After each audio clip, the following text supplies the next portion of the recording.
Well, hello again there, boys and girls. Let's go ahead and hop on in. All right, we're in a nice little no-pressure Richmond session. So Podium Esports has two series that they run on Wednesdays, Cars Tour. So they have limited late models or late model stock cars, LMSC, or you have super late models, SLM. So basically, they had a really low car count for super lates week one. So at this point, I think the top 10 positions get their money back. So they had less than that. I think right now we're still kind of in that range. So if we can put a halfway decent setup together, we'll be able to run super late and do just fine with it. So that's what we're going to focus on today. So what we're going to try first off is we're going to try the iRacing stock setup. And then I really don't have too many super late setups since they changed everything. And I know that you're saying, Aaron, that was like 7 months ago or a year ago. Yes, that is true. Well, we haven't really run anything super late since. So that's really kind of where we're at right now. So we're going to try and play around with some things. Again, I'm not super awesome at setting up this super late because I just don't have the experience with it versus the late model. But we'll try and bring some late model stuff to it. Now, the super late setups that we've built for the couple things that we've run, they seem to be okay on short run speed, but they seem to actually last pretty darn long, which honestly is what we're going to need. It's a big track, so I don't know if what we're bringing to the table is necessarily going to translate. Demand a quarantine pump somewhere in the stream. Yeah. So I don't know if what we're going to have is going to necessarily translate to a big track, but we'll see. There's only one way to know. All right, so right now we've got the iRacing base Richmond night setup in here. And then the other thing we need to take a look at is our track temp right now is 84. 321, I think. I don't know if that matches up the exact date. Brad set up the session, but the track was totally clean. And there's not too many laps that look like have been put down. So let's go out. And again, we're just going to be in the iRacing base setup here and see what it runs like. And I think right now, yeah, we don't have any changes to be made. So let's just run some base laps, get a sense of where we're at. Car inside. Also sit down a little bit in this seat here, for goodness sake. We are sitting up high and mighty up here. Just so you know, you guys can adjust it right there. Yeah, come on by here.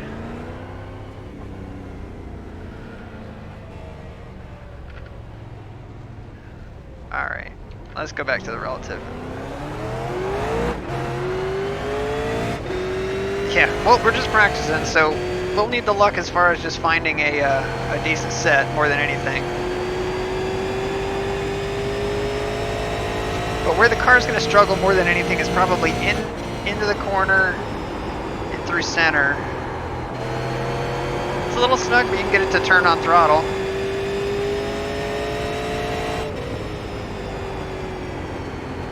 But again, so we've got late models in here with us practicing. They're outside.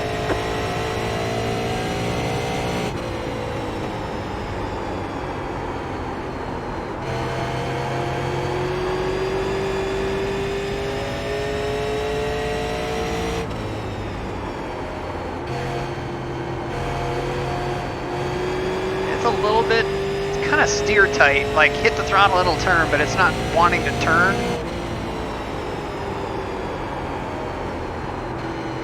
Yeah, it's tight in the center. It's definitely tight in the center. Car outside. They're outside. I'm staying higher. They're outside.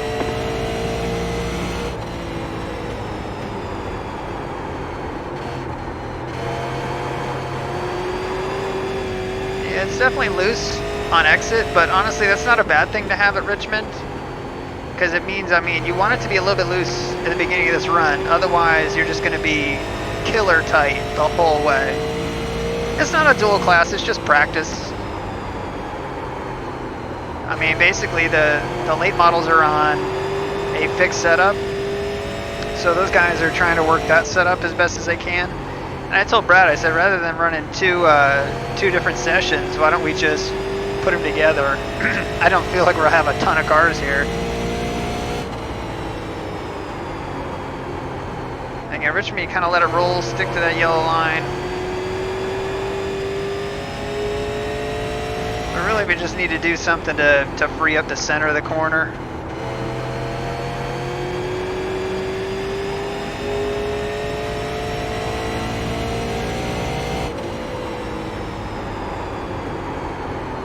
Yeah, because it's just not sticking in the center. You just kind of blow out through the center of the corner. But again, you can't just run out and just do a couple laps. Oof. It's like tag the wall.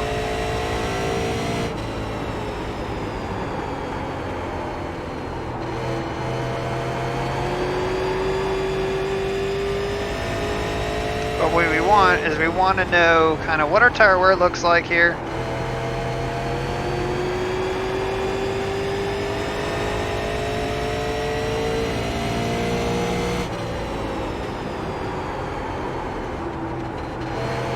Kind of what line works the best. Yeah, it's definitely loose coming up off it too. It's not so bad in 3 and 4. Don't hit the apron though.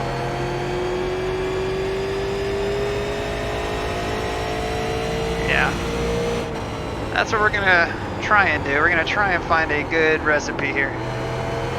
Alright, so if you look, we were actually within a tenth of our optimal on 10 lap old tires right there. So that was definitely a better line into 1 and 2.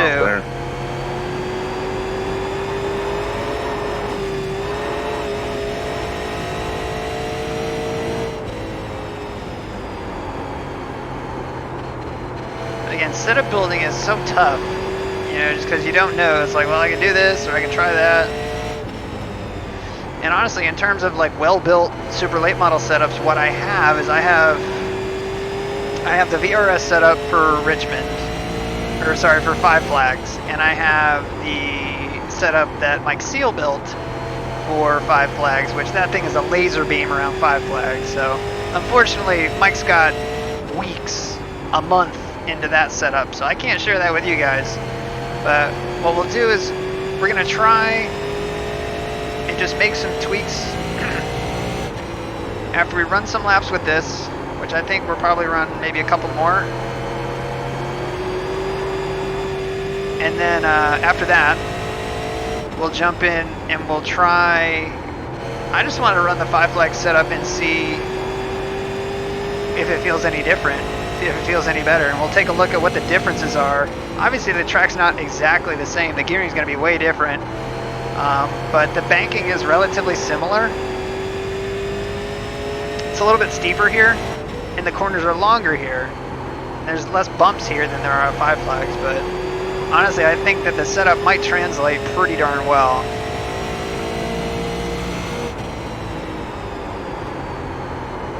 You can see we're not falling off so much. Whoa, don't touch the apron. We're not falling off so much. I think we're getting the line down here and just kind of shaking the cobwebs loose.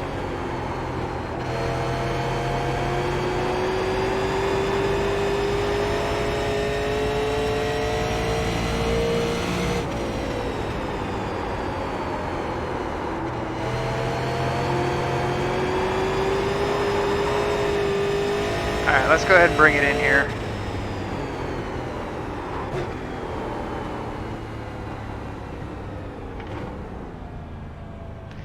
We're just going to go ahead and stop here. Yeah, not many people. You know, you try. Michael, hello. For the Orlando flight. Alright. So we want to know our temps here. So 97 on the right front was our tread. 96 on the rear. I mean, the tire wear is really darn even. I'll say that with it. We got 19 pounds, 24 pounds. Ballast is pretty far forward. And no clearance. We've got negative preload in the front. The thing's pretty light on brakes, 50.8. I think most setups are. Most of these trailing arms are on the bottom. The track bar is almost even across the back. Ride height wise, we didn't bottom out or anything like that. Our left rear is much lower than our right front, which I don't necessarily like, but we've got a cross weight here, 56.1 and a nose weight of just about 50. So for backspin anyway. Survived to flight back. All right, cool. I wish they had a fixed series for these. Well, they don't have a fixed series for super late models, but they have a fixed series. Or no, they don't. Regular late models isn't fixed either. It's open. Although late model setups, there's plenty of those in the Discord. All you gotta do is search for them. And they're pretty damn competitive. I mean, Lord knows we got to the iRating we have on them. But anyway, so in terms of our fast lap here, it was a 21.6. So let's go back out in the same setup. Now that we've got kind of the lay of the land and what the car feels like and what we can expect out of it, let's try to rip off a couple quick laps and see what's the best we can get out of this thing. And honestly, a lot of times what I do is build a qualifying setup and then dial it back for race trim. I mean, it's really as simple as that. Build yourself a set that's quick for a couple laps and then see what you can do with it to calm it down, make it last a little longer.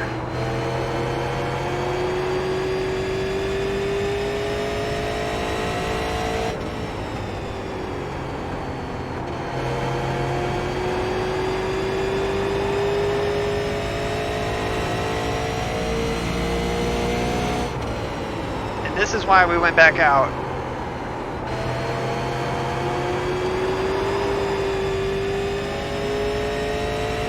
Because we just ran, what, a 10th and a half faster?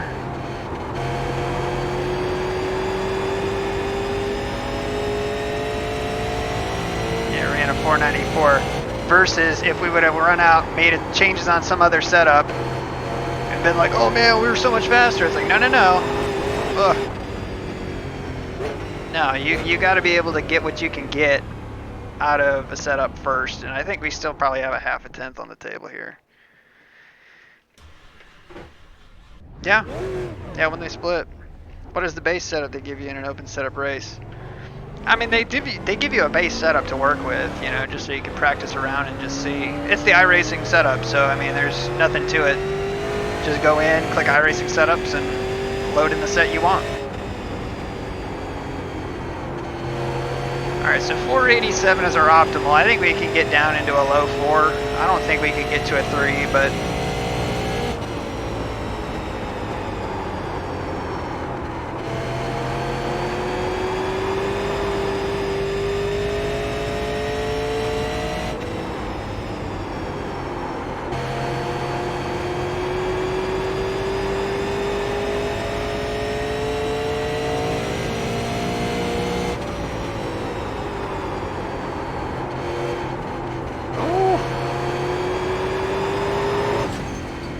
Yeah, 428. I think that's probably what we can get out of it. Maybe we might be able to hit a 4 flat, but that's about what we can get out of it. And again, some of that comes with just time. I mean, you can just kind of feel it, like we're just not going to get much more out of it. You could probably get down into a 3, you know, if we really, really tried. But back to where it all started. Yeah, right. Yeah, it's definitely loose. I mean, granted, you got to remember we're working on like lap 1, 2, or 3 or 4. I mean, that's not indicative of a whole run. What we felt on the whole run was that it got relatively loose. You know, I mean, nothing we couldn't handle. It didn't feel like it was building and building and building, but again, we didn't adjust the brake bias. We didn't do anything like that. So from that, we know that our quick time here is a 428. What I want to do is I want to make a couple changes. And first and foremost, we're going to throw in the VRS setup from Five Flags, because that's the one that I've got. 3/7/8 the gear ratio we're working with. They have 15 gallons in this car as well. That's something else to think about. We need to look at how much fuel we're running as well and just figure that out. Yeah, they have the sets for everything. But let's see. Let's go to my sets, Five Flags. And then VRS. Now keep in mind, this is for 65 degrees. So this thing is going to be... let's just go with the base one. Oh, could not load setup. This might be an old one. So let's see here. My setups.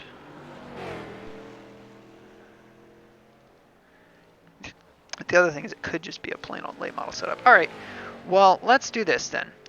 Hold on one second. And what we're going to do is I'm going to load the set that I have for 5 flags for us. And just bear with me one second here.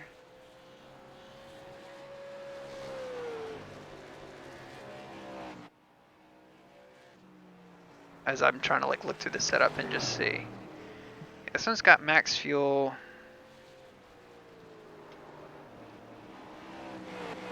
Alright, we're going to try this. Sorry to be secretive here. Gotta check on some Corona. Don't judge me, I'm Irish. I know. We went out and bought a whole bunch of groceries and stuff today. Hate to be like that, really do, but... 42% brake bias. Whoo! This should be interesting. Now again, we're looking at adapting a set from one track to another, so this thing's probably gonna drive like crap. But it could be a lightning bolt, who knows?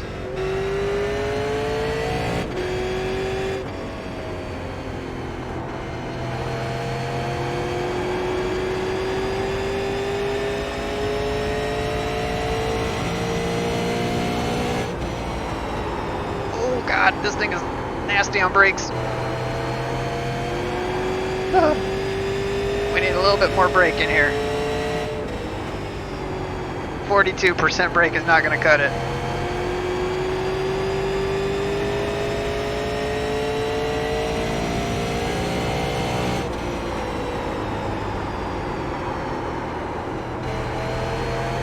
Alright, again, it's going to take us a second to just kind of acclimate to what this car is doing right now.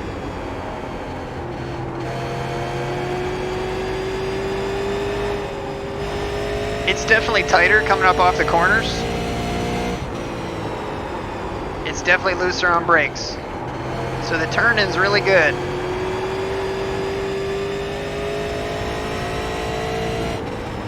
I don't know how it is in the center though.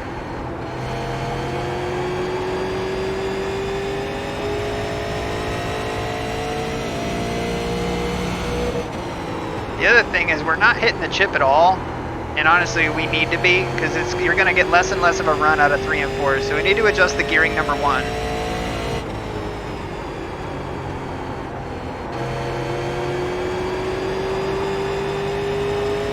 Yeah, it's already faster, you can tell. And this is on tires that are a couple laps old here. Woo-hoo-hoo. Yeah, it's got a little bit of a push to it. And it is touchy on brakes here, so I think we'll probably continue to throw brake bias forward here. And we're making big swings at brake bias, more than I would normally make.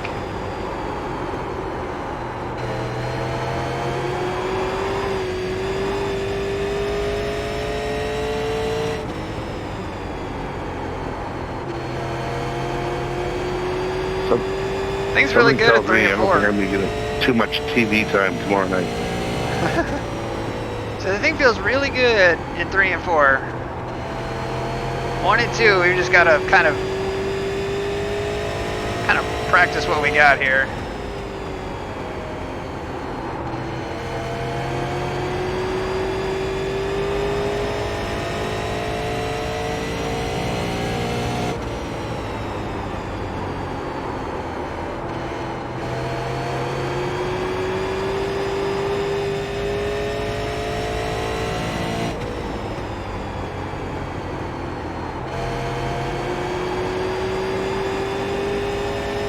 Feels really good at 3 and 4.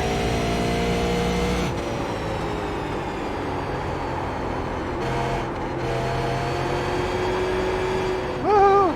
Man, it gets kind of like push loose out there, where it's like you just kind of slide in the front end, like the rear end's trying to come around, but it's just kind of pushing. If you take a look at the relatives that we're running through, I think the set's faster, but we'll have to see.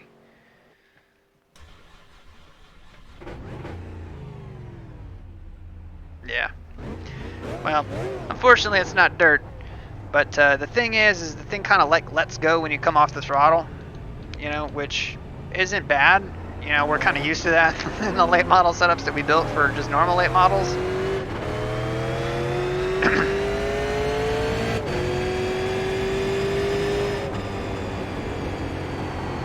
Hey Nick, just so you know, that time that I set there, that 4:28, that is in the iRacing base setup. Yeah, I'm running an old setup you guys left in the Discord. It seems so tight.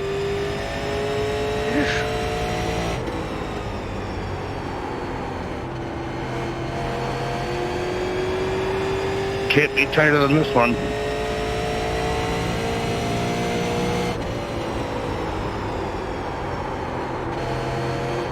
Oh, don't hit the apron.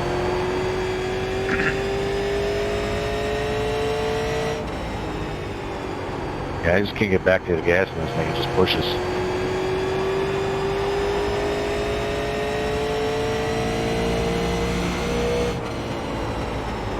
Yeah, I was hoping to get the super late in here with you guys, but once I get the limited, it won't let me switch out. Yeah, I don't know why iRacing does that. It's so stupid.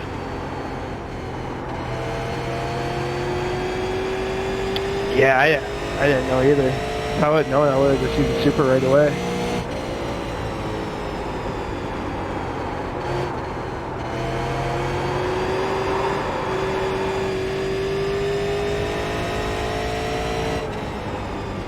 Let's try and drive hard into these corners and see if it'll do anything different. Again, we're just trying to feel this set out here. This is a setup for 5 flags. I mean, don't forget. So, I mean, it's not going to be exactly what we want for sure. But basically, it's kind of the same deal. Honestly, I don't feel like the setup is that different in feeling from the baseline set in terms of what we're doing with it here. So the baseline set for Richmond is probably equal to the 5 flag set that Seal had that was an absolute laser beam at 5 flags. I'll be back at 5.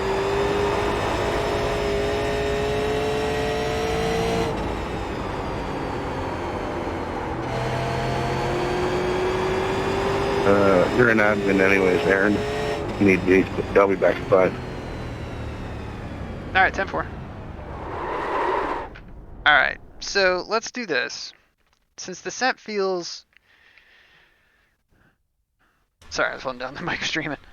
So the set feels really similar, to be honest with you. So let's do this. Let's go back to the iRacing base setup, right?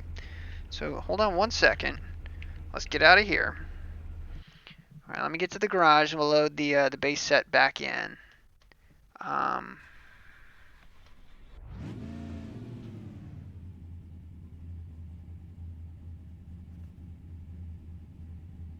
One second here.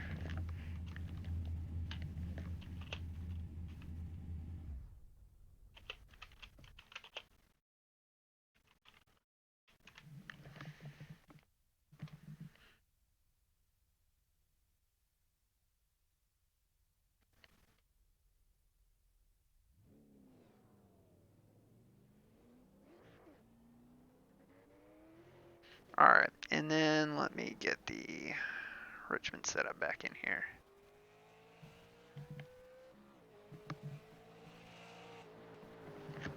Okay, let's see if you guys got this. Okay, all right. Okay, so what do we want to change? I think the first thing we're going to change here is we're going to change how much fuel the thing's got. Right? And we're going to see how much we can get away with. Because I don't think we're allowed to pit. And I think we're going to need probably all 22 gallons. If the thing goes green, we might. So that's not what I wanted to do. Alright. Taking a look. Our preload's a little bit different in the front. Just because we got more weight in the back. Cross weight's a little bit lower. What do we have it at before? So was it 15 gallons? 56.1 to what was it, 55.6? It's not a huge difference. The nose weight's different, but tape is still going to be raised. Brake balance bar is 51%. We're going to leave that. Steering ratio we're going to leave. The ARB. Now, if we take a look at what it says, larger front anti-roll diameter, stiffer bar, more understeer. So, in terms of what's our range on this thing? 2.5, I think to a 2. So they have it right almost in the middle, kind of on the low side. Packers kind of determine how much ride height we kind of end up with if we coil bind. Spring rates right now are at 150. I don't think we can go any lower on the front. And then the spring rates in the rear, 375 for the right rear, 175 for the left rear. And I think that these go all the way up to 8. Yeah, they go all the way up to 8.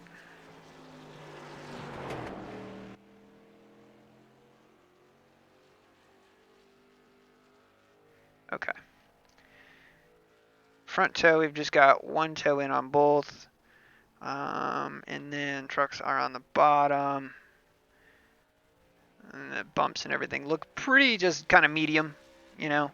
Bump stiffness is at 8, rebounds at 16, 8 and 16, and then kind of backwards in the back, 15, 8, 11, 8. So they got the left rear just a little bit softer than the right rear. So anyway, in terms of differences that we see just with putting the fuel in it, the rear ride height's down a little bit, especially on the left rear, because we have a softer spring on that side. So the preload's a little bit down in the front, but the clearance is exactly the same. It's still negative. ARB length, stiffer bar, shorter, is going to be stiffer. What's our range on that? All right, so we have the stiffest bar that we can with kind of a medium diameter, and this can only go those ways. So we're going to leave it right there. All right, let's go out and just with more fuel in it, just kind of get a sense of where we're at. The other thing I want to see is our gear, and just see exactly where we're at. Looks like we can run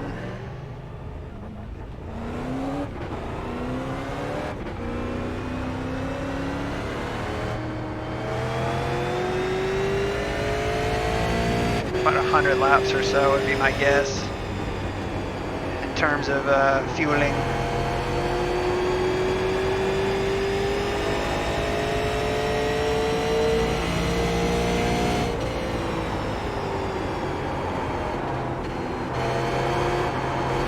Yeah, it's looser.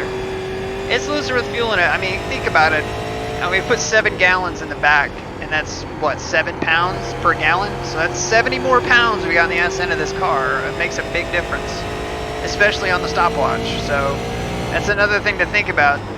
The 5-flag setup we adapted had all that fuel already in it. This one did not. So it's 70 pounds lighter. So the other setup is actually probably faster.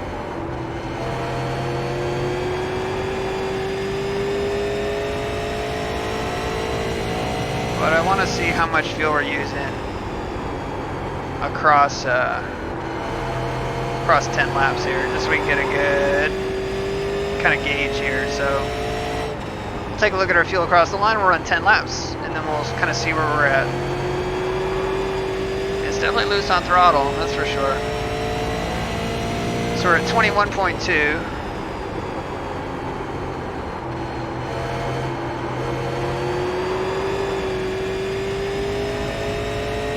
Yeah, we're kind of driving shitty laps here, but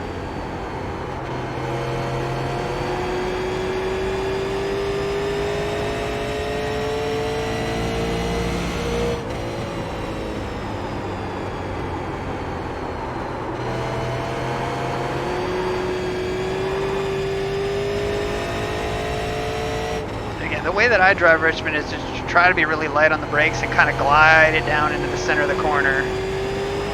Just get power down as soon as you can, and you really through 1 and 2 you roll it quite a bit. We're coasting, coasting, coasting, applying a little bit of brake, letting it roll, and then picking it up.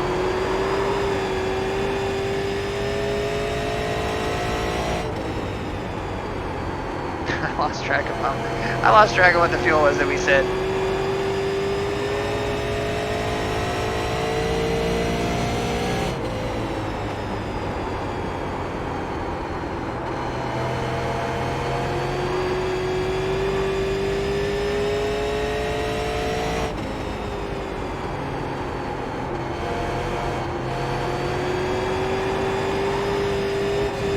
Stay off the wall.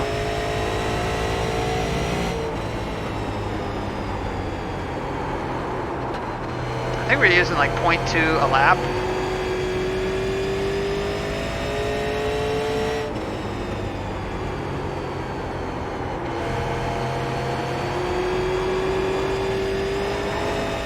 Alright, so you're at 0.3 at the line here.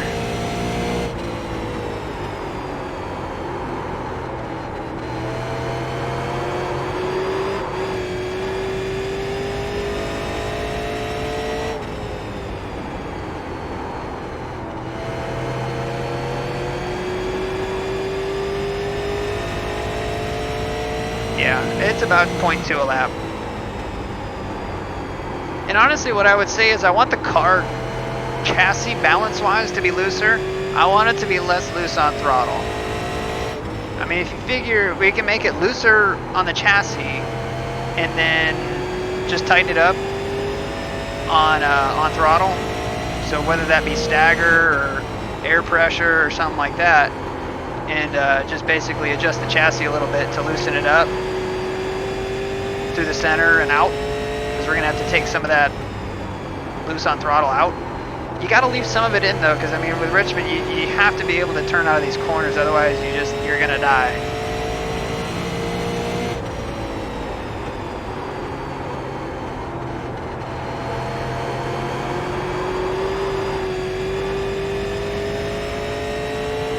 Exactly, that's a lot of swing weight.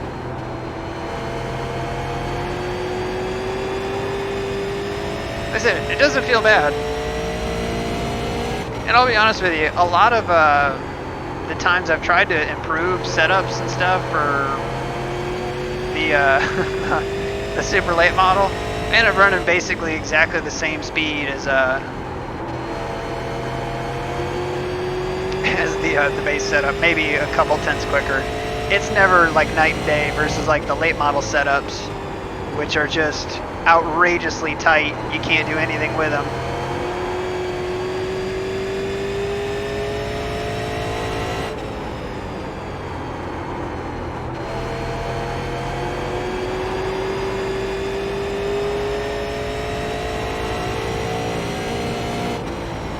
Again, we're kind of getting our kind of base of knowledge here.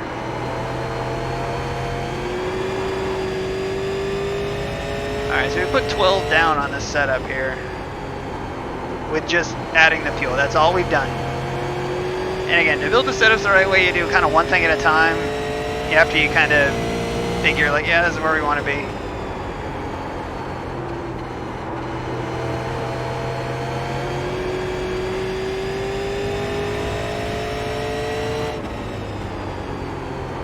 Kind of missed the corner there. I mean, it's nice to be able to turn the car with the throttle. I mean, I will say that. Let's try to put a dinger in here.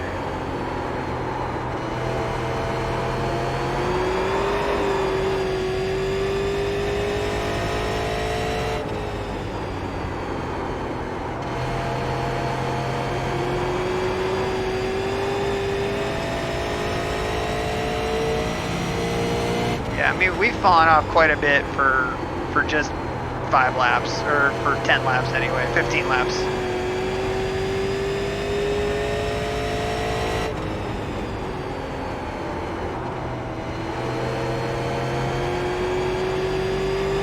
And again, I still think we need to make a gear change. We're not anywhere near the chip right here. I mean, we're getting to red, but we're not hitting the chip, which is what we need to be doing. Because later on in the run, we're just not going to have that speed. Yeah, if you guys are bored, that's what makes this tough. You know, I mean, it's never as simple as, oh, I'm gonna go out and I'm gonna make this change, that change, and be 2 seconds faster. It's just never that. It's because that push out, I think you burn off the right front. You know, it's not that bad in terms of like temperature and the wear that we saw in the couple, 15 lap runs that we've done. So I mean, it hasn't been terrible. So let's jump out here and take a look back in the garage and just see what our tire wear looks like here. Yeah, 97, we have much more wear on the right rear that time. again, with all that fuel in the back, it makes sense. Let me check one thing before I let you guys see what I'm going to do here. All right, first of all, we're going to save this.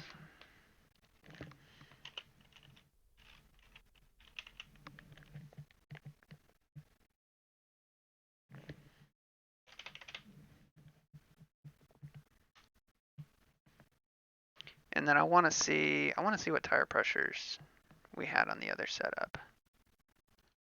Just to compare. Because a lot of times what we've found is a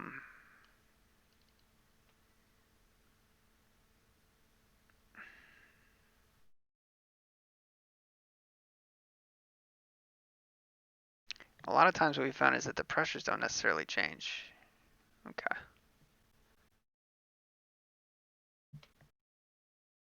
There's one other setup I want to try.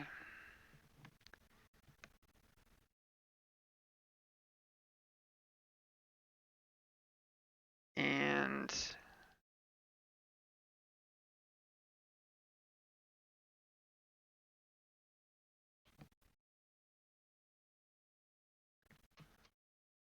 we'll bring you guys over here. That's a silly cool trick. It just gets in the car and drives. Yeah, testing is absolutely monotonous. Yeah, it absolutely is. So anyway, we're going to try this one. This one's got a little bit more brake in it. Short time we got in this session. Another hour. Alright, so this is another 5 flag setup. So all we did is adjust the fuel and then adjust the gearing. And this one I think we're going to have probably the right gear in it. Which I think the other one had like a 378. I think this is a 390.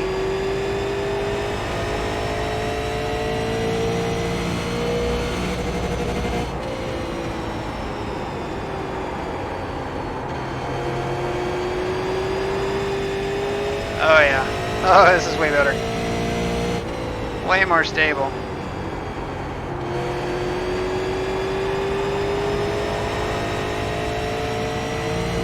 Yeah, I think this might be the ticket.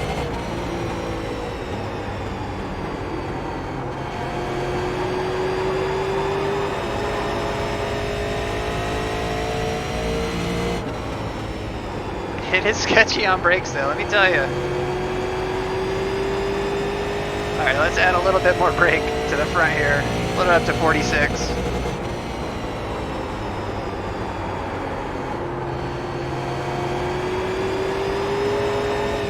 It's still a little bit loose on throttle, which, I mean, we can take out. Part of me wants to leave it, because, like, we could drive a loose race car around here. That's okay. Driving a tight race car in Richmond is an absolute nightmare. It's like the last thing you want to do. Like, you can make a loose car work, you can enter low, you can, if it's way too loose, you can run second groove and, try to work a couple different things, but a tight race car you just can't do anything with. The only thing you can do with a tight race car is just hold the bottom, that's it.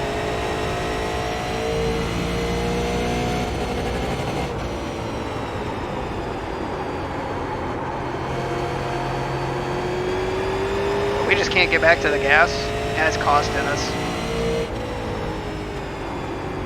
Where it's like, this might be faster over a longer run, but we'll probably have to make an adjustment or two to it. But that put us into the 3s. 370 is what we ran with it. But you see, we just have to hesitate when we get back to the throttle. It's just not okay. And again, this has more rear weight in it than what it was designed for.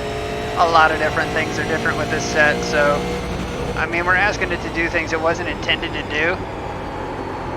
And we're barely on the brakes at all.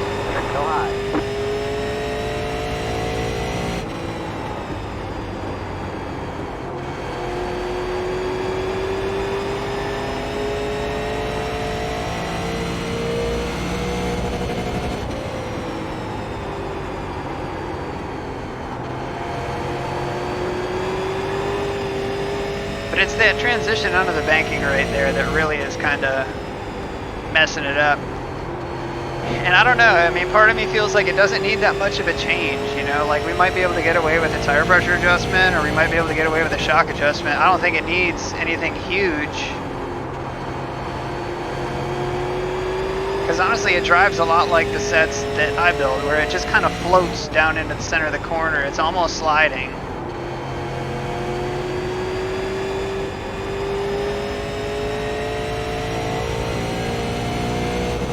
Let's try running up here.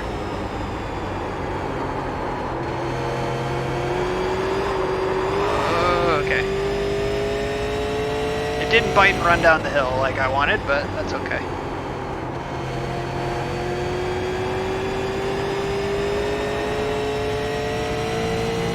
Updated gunslinger in my game. Cool. Just so you know, I contacted Patrick just to see if he could update the podium scheme that we had for the trucks and bring that over to late model. I think that would be a cool paint scheme to run, but I haven't heard anything from him.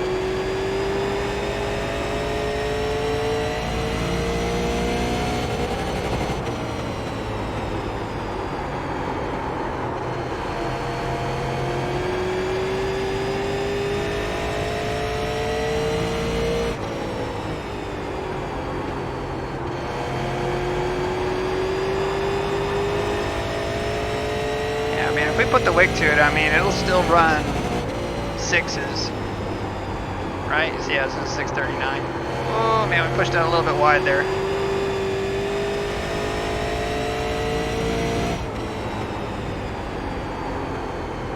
But it definitely has that kind of snap loose when you come off the throttle kind of feeling, which is what we're accustomed to.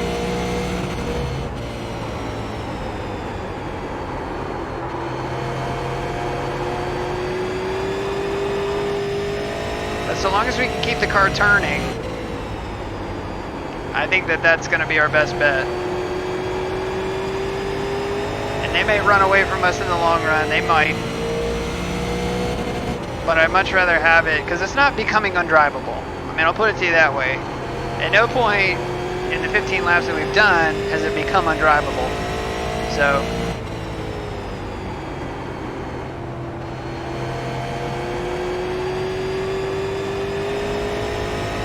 car down low.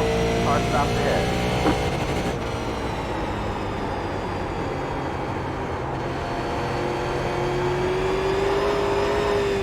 you just cannot get back to the gas early in the corner to drive it up over that bump.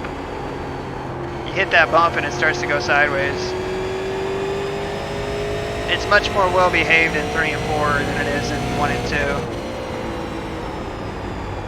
Hey Aaron, how good does that set to start?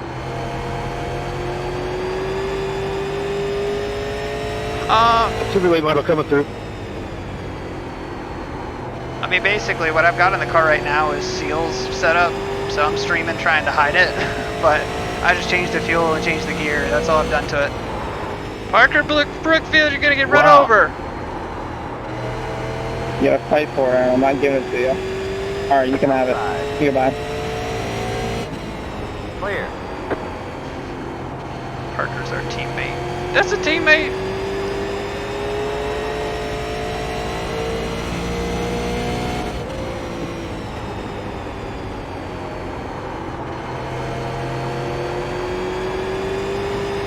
I mean, you'll probably like it because it's loose on throttle.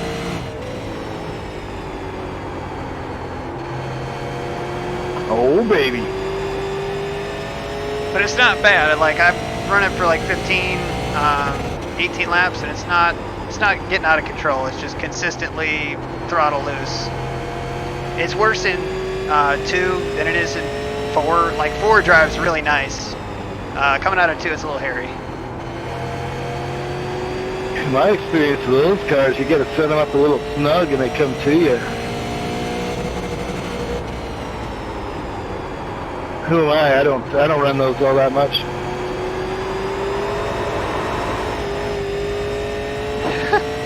It doesn't get out of control.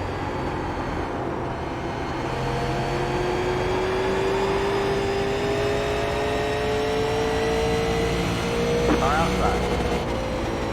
They're outside.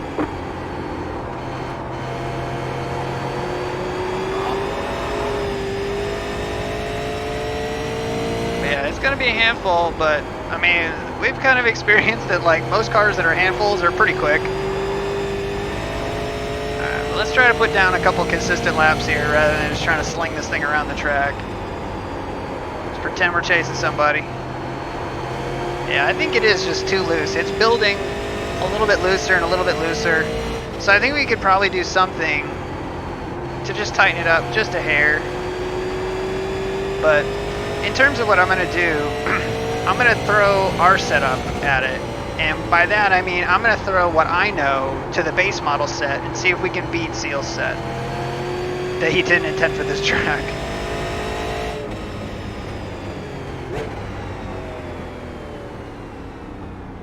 Just hand Rogers the trophy. No, not with open setups, you don't.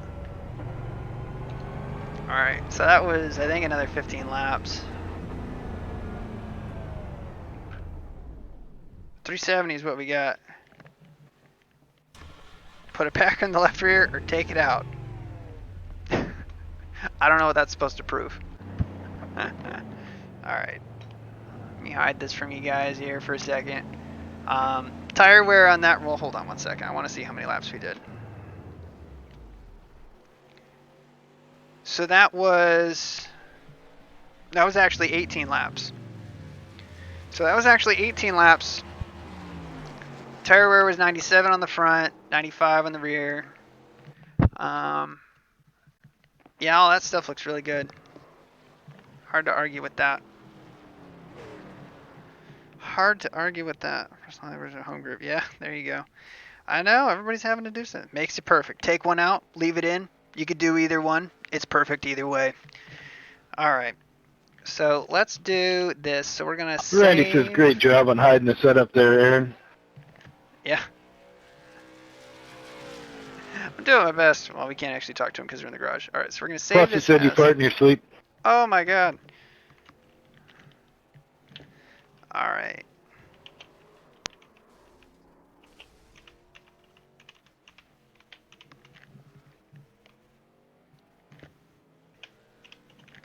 Alright, appreciate you guys being patient here.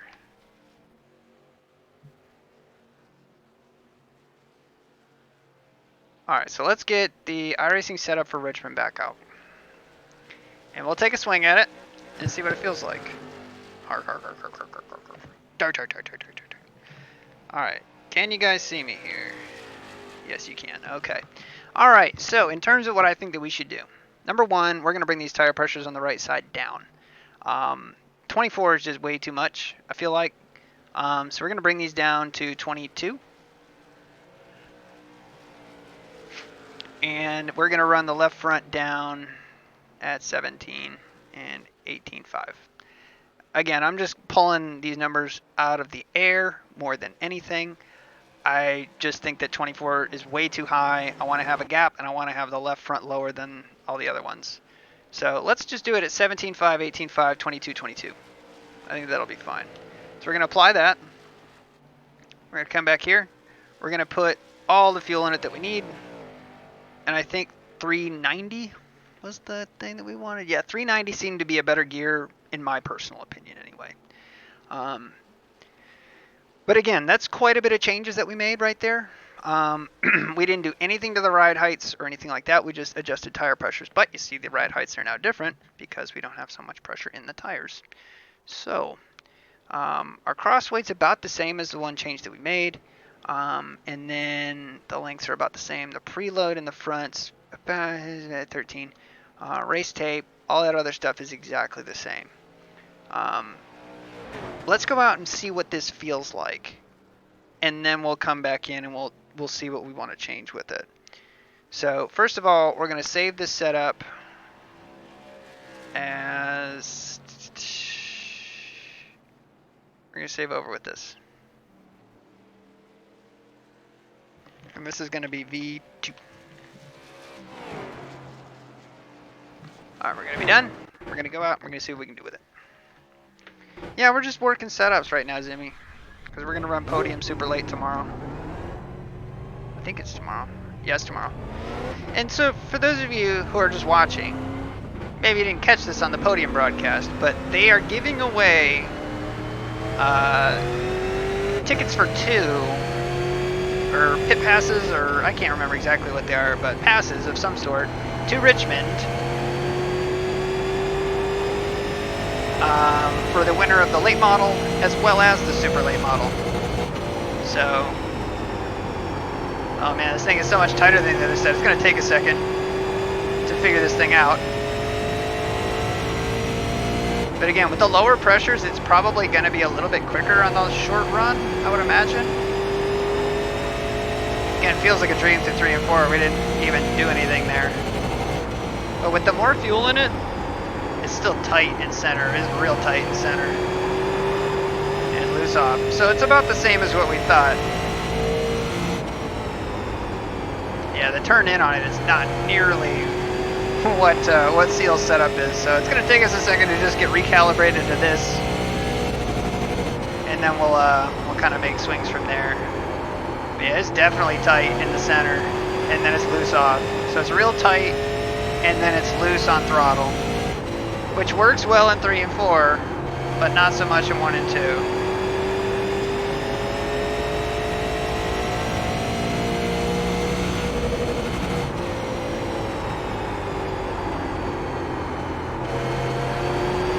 Yeah, that tight center ain't gonna work, and that's not gonna go away. I've never had a car that like all of a sudden it wasn't tight in the center anymore, so we got to make some kind of change here.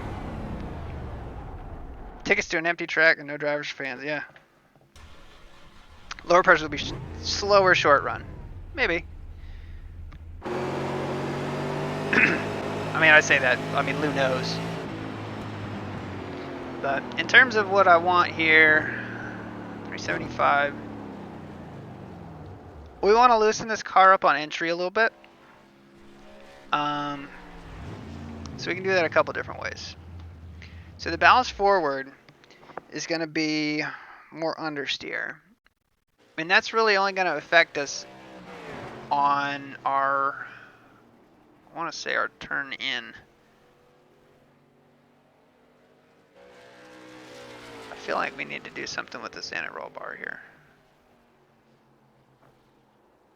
So let's do this. I want to min this ARB.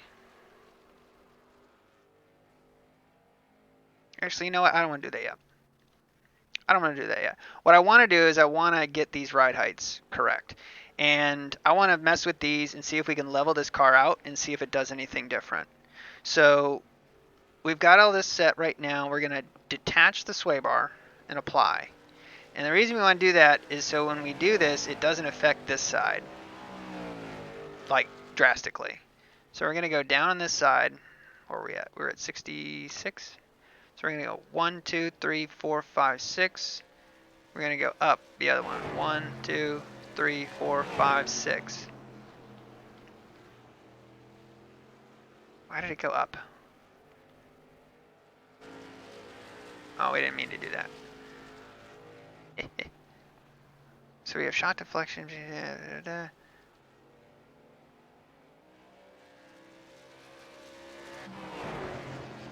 I want to run this thing all the way down.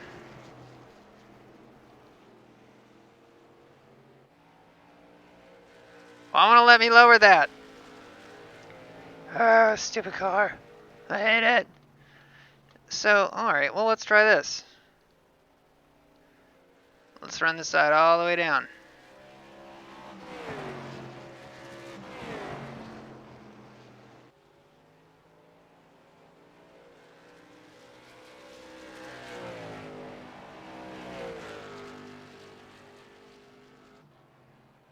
And this is why we saved, by the way.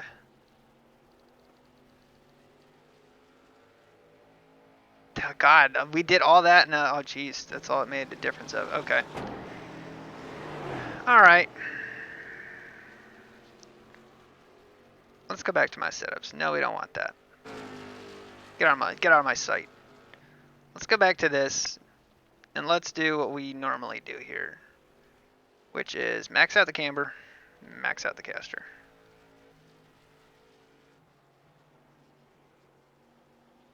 Gonna apply that.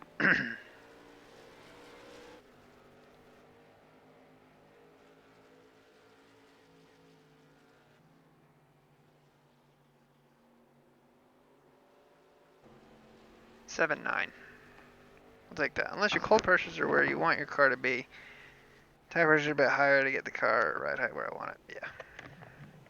Take some rebound out of the right rear. We can do that. But what we want to do is I want to show you how we used to build these sets, because those ones typically last pretty well for whatever reason.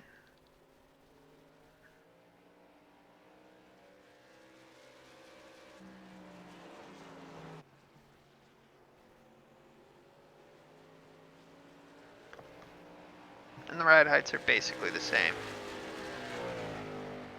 Our preload's where it was. Okay, so that's just max camber.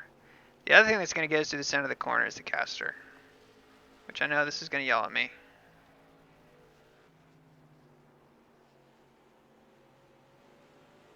About the toe.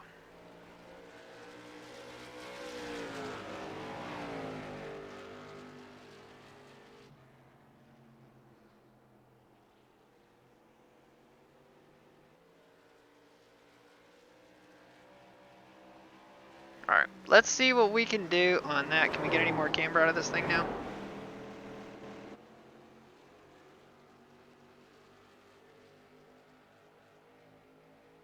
Oh, come on with the 0.1. 7.8. We can't get any more out of that.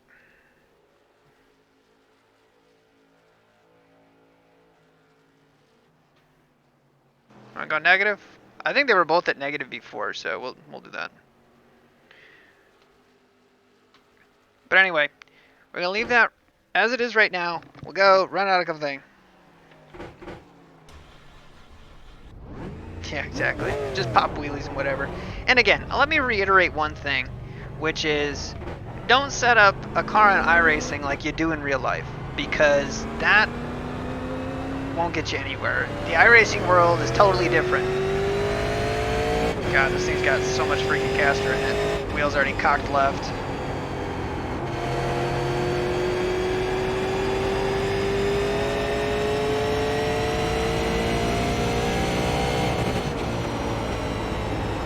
That's that familiar kick on turning though, right there.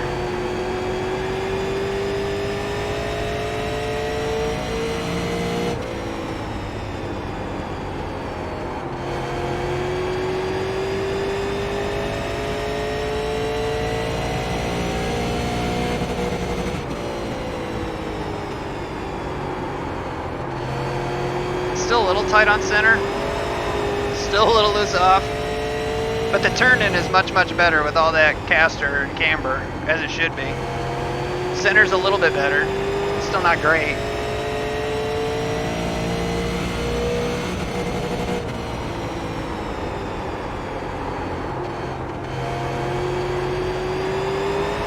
Oh, that was my fault. That was my fault.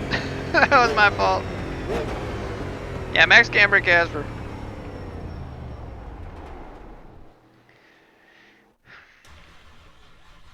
I want to put 10 on it. How much time we got left here? Because that's the other thing. Alright, we got 50 minutes. But we were quicker, I think, that time in one of the segments.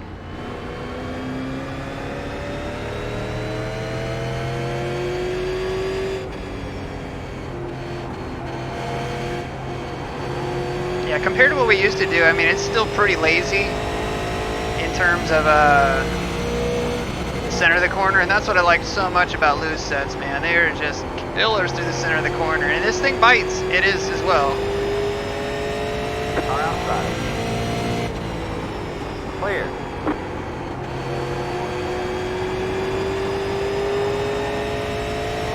Alright, let's put down a flyer here.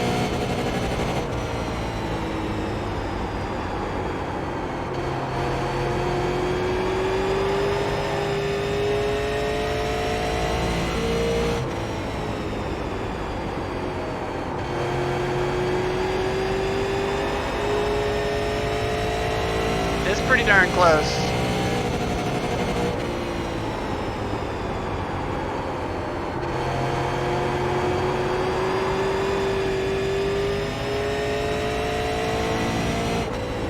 But again, what we want is we want it to last for more than a couple laps here. So we're gonna have to put a couple on it, just see what it feels like. my gut says it's probably going to build looser and looser.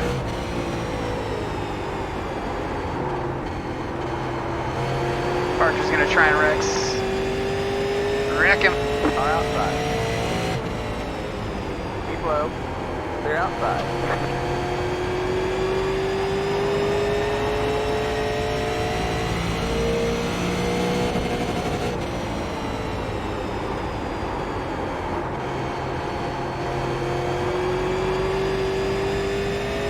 Yeah, we just can't commit to the throttle coming out of 2, which sucks.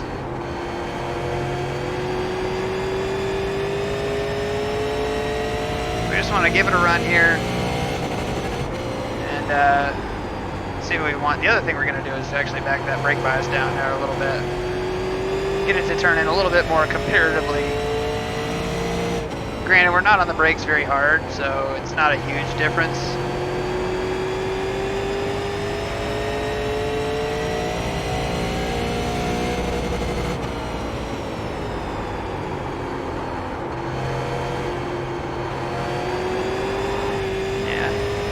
Doesn't help. Again, I say it over and over again. Alright, let's put a couple of good laps together here so we can just give this thing an honest shakedown.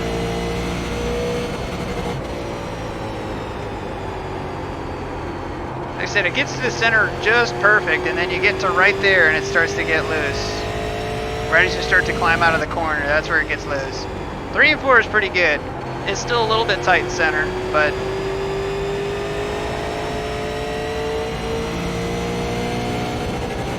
a lot of it is just the line that you run in 3 and 4 is so much wider.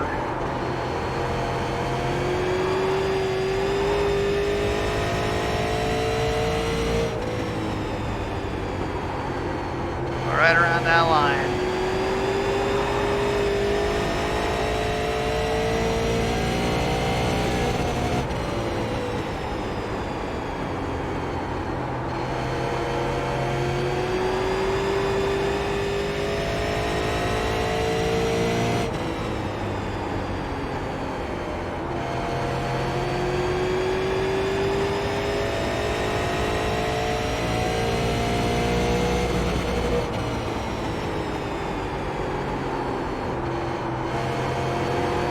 I had somebody in the comments, it wasn't UK, it was somebody else who was like, so basically just don't do anything that you do in real life.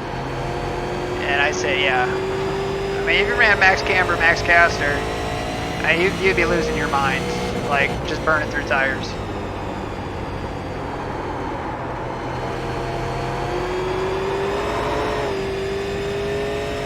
Like I said, it's just too loose coming up off the corner, just too loose.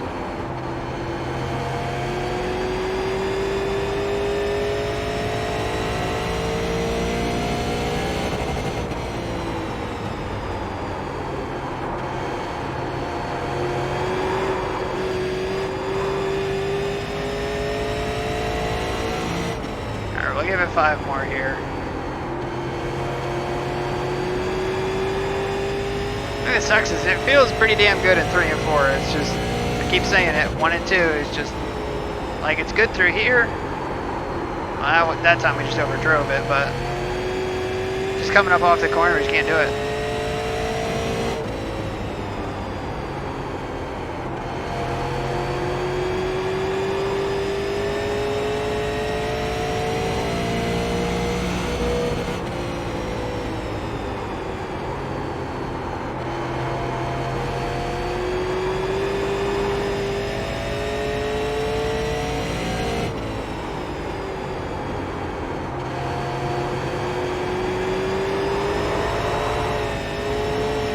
We're starting to get loose up off at 3 and 4.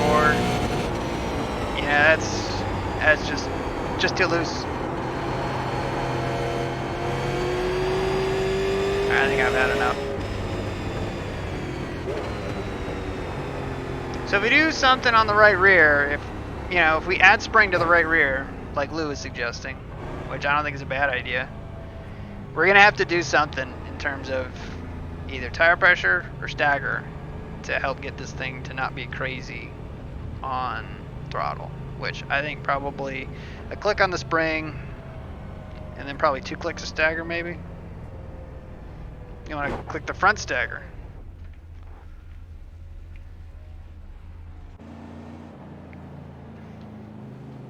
We'll try it. So we're going to go up a click on the spring here. So our ride height's 366, 365.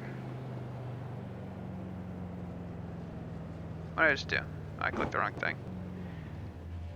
1 click up only brings it up to a 400 pound. So it's not a huge difference. I would almost say 2 clicks. Just to see. Yeah, been noticing that. Yeah, don't do anything that we do here in real life. Alright, let's see what it says for front stagger. Difference in more front stagger, more understeer during braking.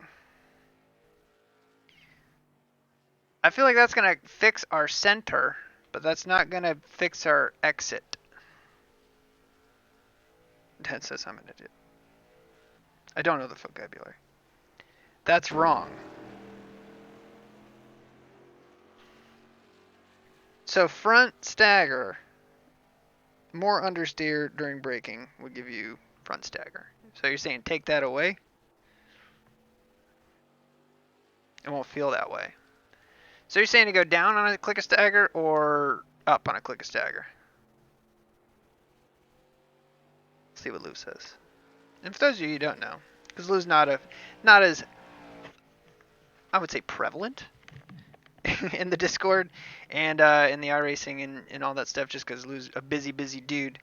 But 1 click up helped Lou's off. Okay, well, we'll try it. But Lou helped us get into We're open done. setups Get going, and get going. all that different stuff. So we gotta get ourselves a new car here as well.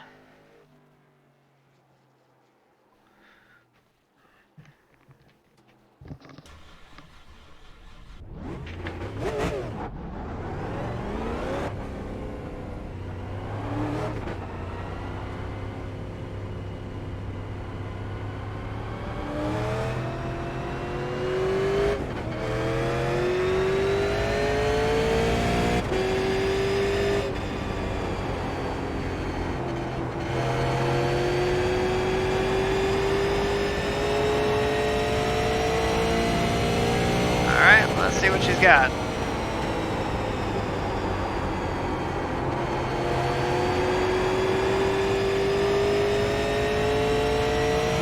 Say the first lap or two hasn't been our problem. The problem is like lap 3.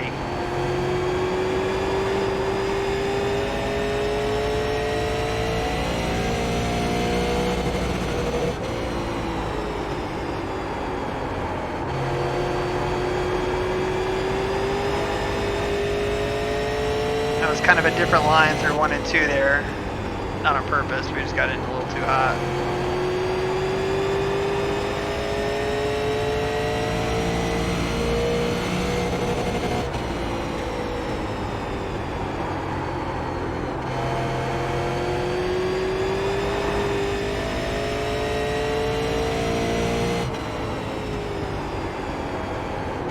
So I feel like we're not getting through the center as well, but it's definitely, so far it feels a bit more secure on exit. It's probably going to change here.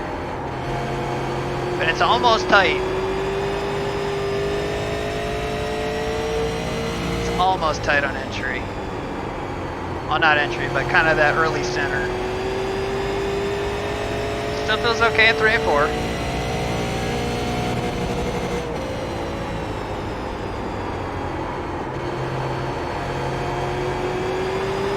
Yeah, if you get the car into that kind of slide going through there, it just doesn't come back.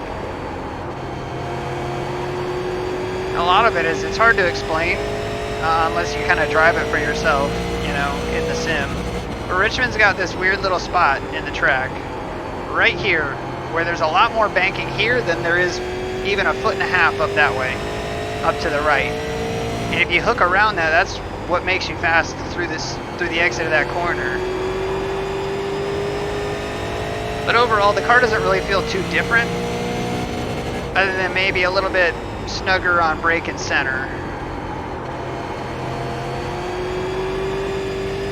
I mean, the stopwatch probably is going to disagree with me and say that this is probably a little bit more consistent.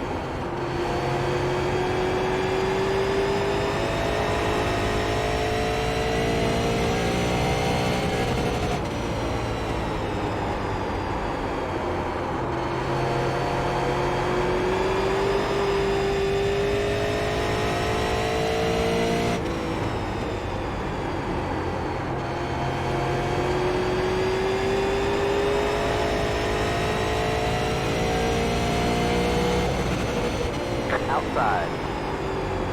They're outside. I think you got an unfair advantage, buddy. I think you registered the wrong car.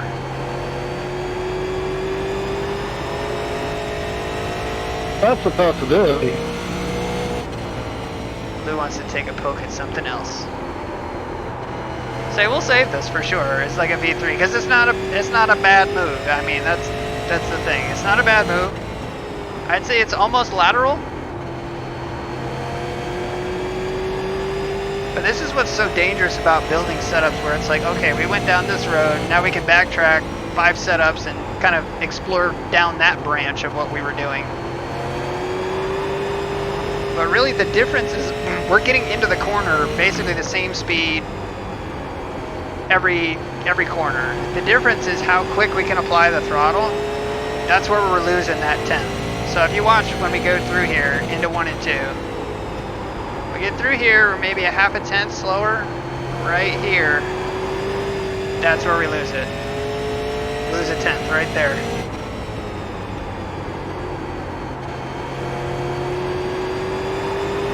Same thing with 3 and 4, you just don't have a drive out of it.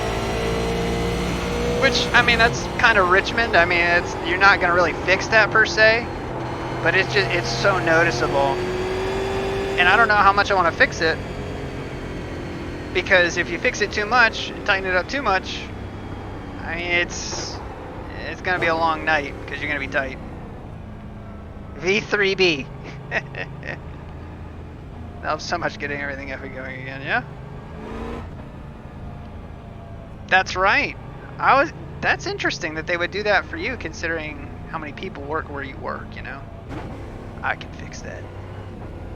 I can fix that. Say, Lou, what you ought to do is you ought to build your own setup and run the super late tomorrow for podium. Smoke us all. Go to Richmond.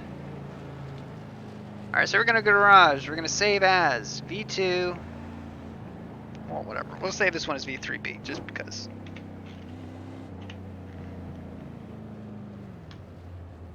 Alright.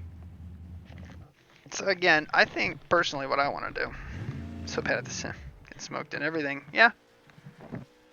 It's kind of how it goes. You know, you get out of practice, and that's what I keep telling my dad. Like, you can't expect to run 4 times in a week and then hang it up for 3 weeks and then hop back in and be making progress. You know, it is based on repetition. It's just like playing a guitar. Like, you've got to play it every day to get better. Otherwise, you get rusty and you just lose that muscle memory. That's the simplest way I could put it. Yeah. Let's see the rear. I mean, the wear is about the same, per se. Rear of the car, anyway. I mean, we could soften up the bump on the right rear. I mean, that might help a little bit. Maybe. I mean, that rear chassis, yeah.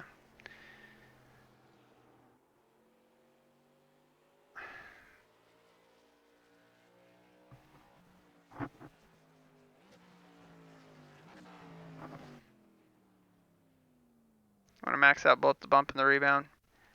Well, it's not too many clicks for either.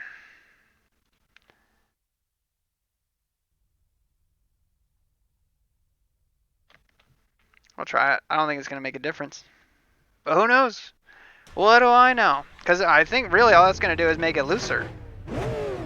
I mean, stiffening both of those up, I think would make it looser. Because basically when we're talking about the bump, we're talking about how quick the shock gets pushed in and how resistant that is. So 18 is as resistant as it can be. Rebound is as resistant as it can be to just coming out. Come back, Jack! Come back! Jack!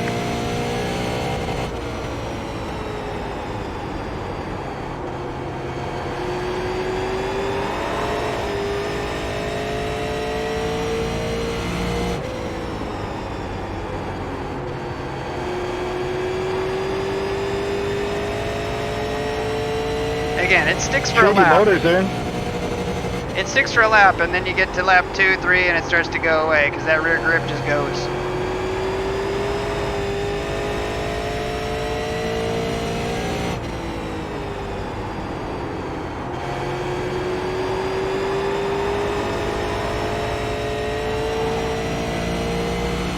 Again, we're trying to hot lap it here, but let's put in a couple consistent ones here.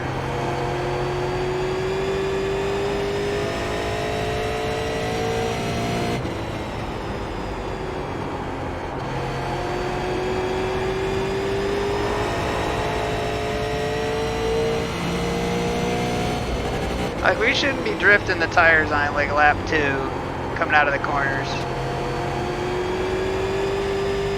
It's honestly, it's better in 3 or in 1 and 2. I feel like it's not a huge move, but it's definitely tighter in the center as well. So it doesn't dig through that corner the best.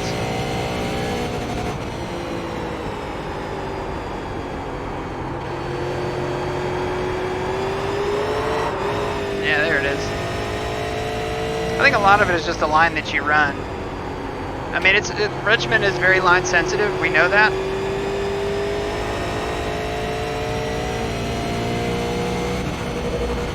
Honestly, I feel like it might be a little bit quicker on the watch, but it's less stable. Like we're changing the way that we're driving to accommodate it.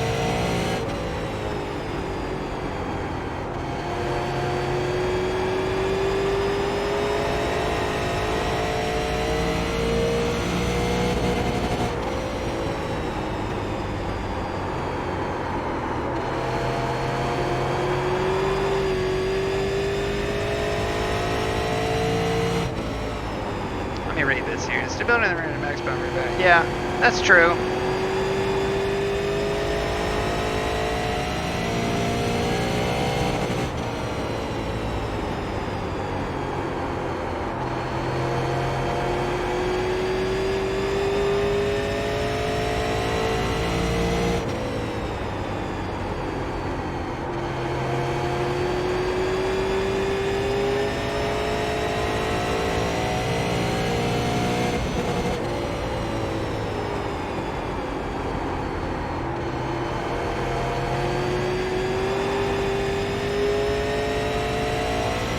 So we may just have to run it kind of the way we ran the old A car, which is just kind of modulating the throttle up off the corner. I just feel like we can make it drive better than that. Like that's what we have to do in a fixed setup in the old A car.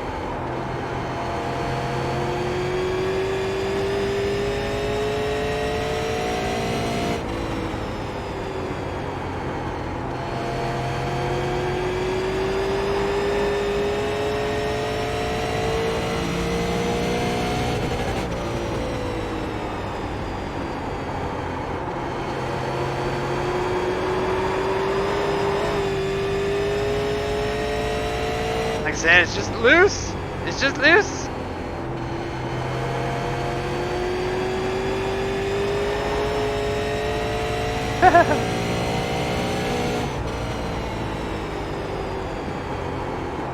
That's actually a good point, Lou. Like when you're building setups, how do you go about fixing what? Like if the car doesn't feel good, you know, corner entry, center, or exit, what do you try to attack first? You try to attack the entry first? Center first? This is more my own curiosity than anything. Yeah, this thing is getting real loose. To the point it's costing us time, significant time.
that late model set just killer tight?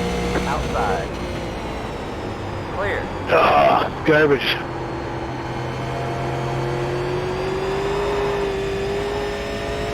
I'm not the best guy here to begin with, and you give me something like that, and I'm 100 times worse. Alright, we're gonna pull this thing in here. It is a little bit looser than it was the first time around, but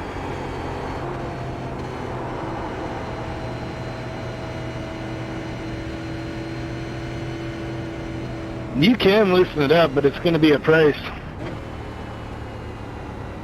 How so? You can stab the brake and do all kinds of stuff, and you can keep it sideways going around the corner, but it's not faster, and you're probably killing it.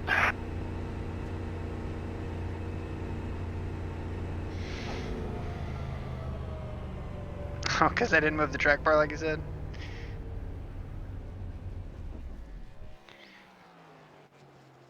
Alright, we'll move the track bar. We'll move the track bar. I wasn't listening.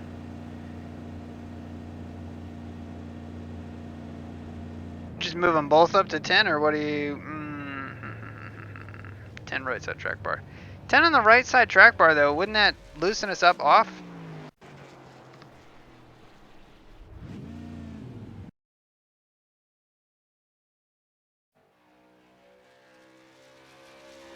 But if we I'm going to go back to Rockingham where I'm fast. if we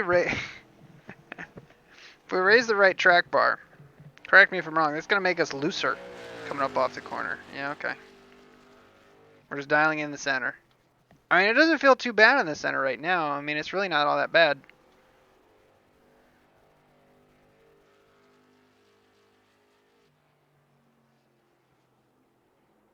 I really wish I could adjust these fucking ride heights. I really do.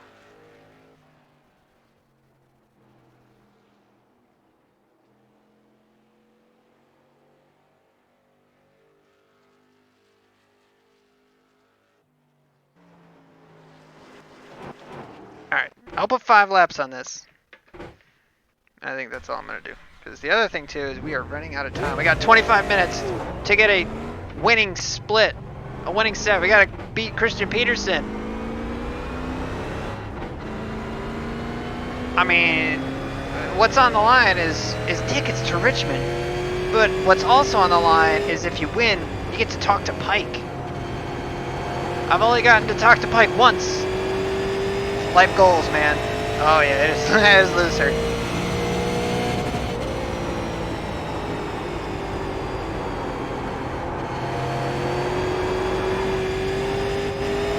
Hold on to her, Carol.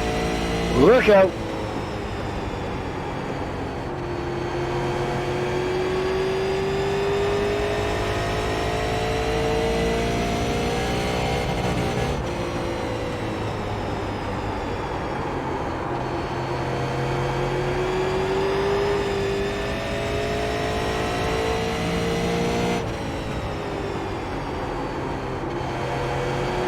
It feels better in center. I mean, there's no way around that.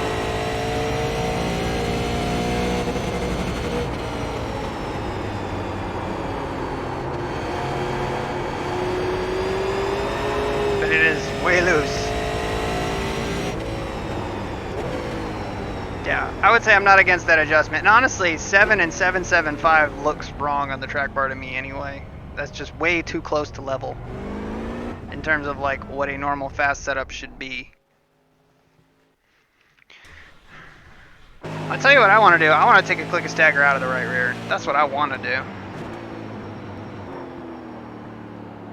But I'll wait to see what Lou says. Pike has podiums many Parsons. I know, man. That's what I'm saying. Like, I better get to talk to Pike. I gotta talk to Pike. I was mad because the other, I can't remember what it was, but there was one week where there was a, what was it? Yeah. So last week, Pike interviews first place, and then whoever interviews second place, and then Pike interviews third place. Parker didn't show up or something, and they pulled us in from 3rd place, and I got to talk to the other guy, which I don't even know his name. Big stream lag. Oof. Big oof stream lag.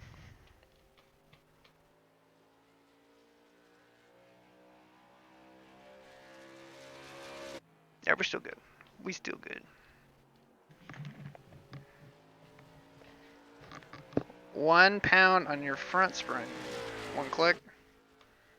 On the right front spring, huh?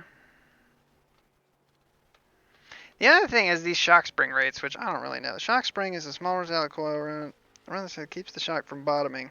If car suspension compresses into the shock spring while on track, the stiffness of the shock spring will affect the handling in the same way the regular corner spring rates do.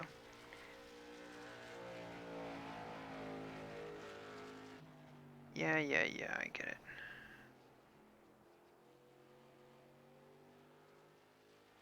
So when we do that though, it raises that up. Then we gotta bring this down.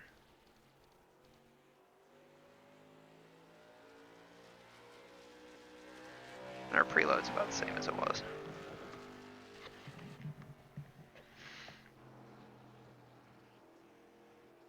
Oh, 175 left. Sorry. Thought you said the right front. My bad.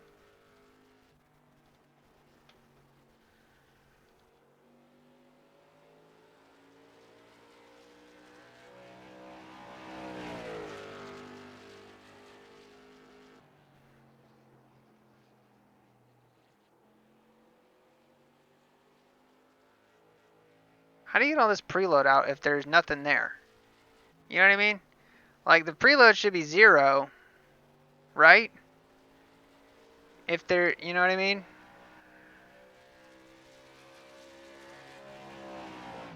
That's what drives me nuts with this. Like, I know how to do this in the late model, but I don't know how to do this in the super late model. No, there's no race, Ronnie. We're just setting up. That's it. Setting up for tomorrow. Because that's what I don't get. Like, why? Why?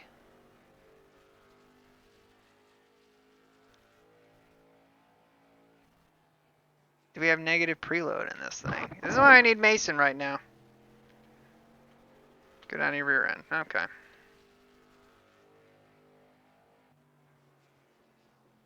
Because that's front ARB. It's not rear.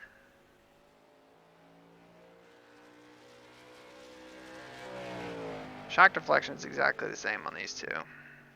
We got a left rear spring and it's 175. Yeah, that's what I don't get. Like, I don't know why there's negative preload in the damn thing, other than just ride heights.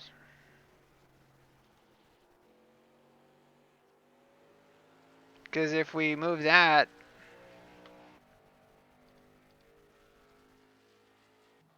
I mean, again, we're going in the wrong direction here. I mean, it's just getting further and further away.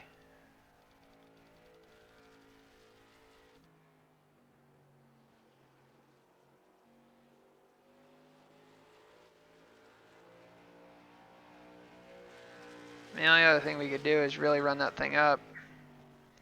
And then run this one down. Okay, that's what we got to do. Alright. Figured that out.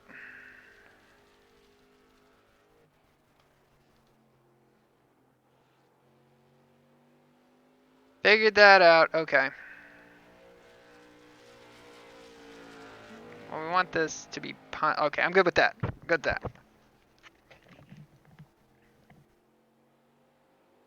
It was into the bump springs. Didn't make much sense to me at all. Yeah. I mean, it makes sense. So that if you figure that, we've got a spring shock rate up front that's a 3,000 pound. You know. Well, here's a quick thing that we could do. So let's take a look at the ride heights right now. And let's move these shock spring rates down. According to what this says, that keeps the shock from bottoming. If car suspension compresses into the shock spring while on the track. So on pit road, this should do nothing. And it doesn't do anything. So, okay, that's a good test. We had that at what? The one was 3,000, the one was 2,000. Whatever. Okay, let's try this with the preload out of it. And see what we have. Makes no sense to have a softer right front spring in it than a left front spring, really. Except for that kind of odd concave spot. Maybe that makes sense to that spot. I don't know.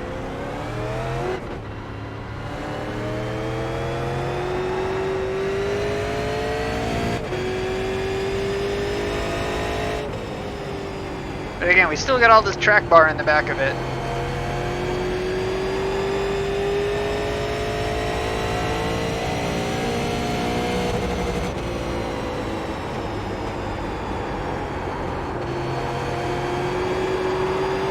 I don't like it. I don't like it.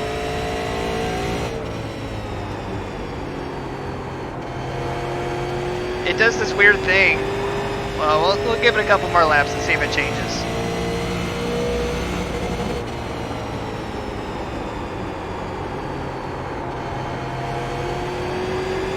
Because it's a little tighter in the center, which makes sense.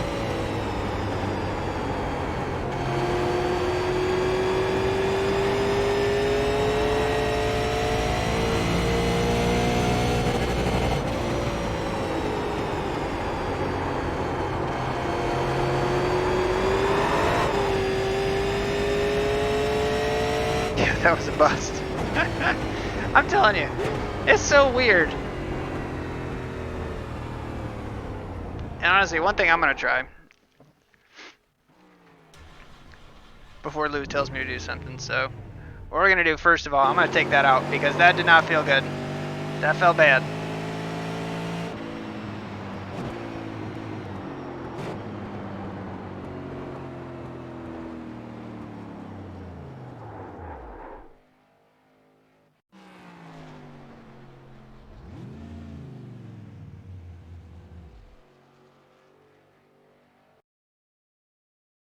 Like, that's what I don't get. Like, we got all this negative preload in here for no reason.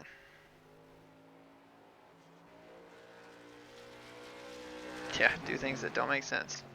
All right, I'm just gonna go for the easy one here. I'm gonna take a quick stagger out. The other thing I want to do is I want to knock these spring rates down. If you figure we've got minimum spring in the left front, we should have no shock spring on the left front. Figure we've got the minimum there. I mean, you might have a little bit, 1,500, 1,000 maybe.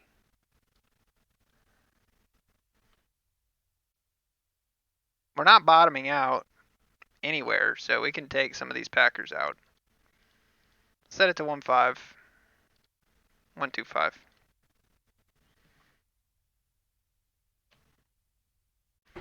Yeah, we'll see what it does. There's only one way to know.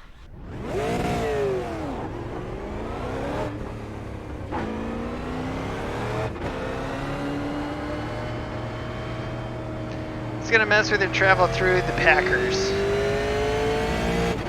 The Packers. Well, there's only one way to know. Woo-hoo-hoo.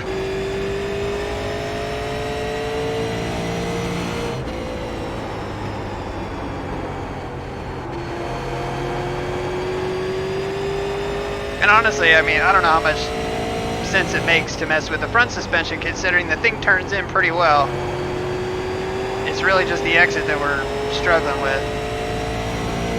So we probably took a bigger swing than we needed to.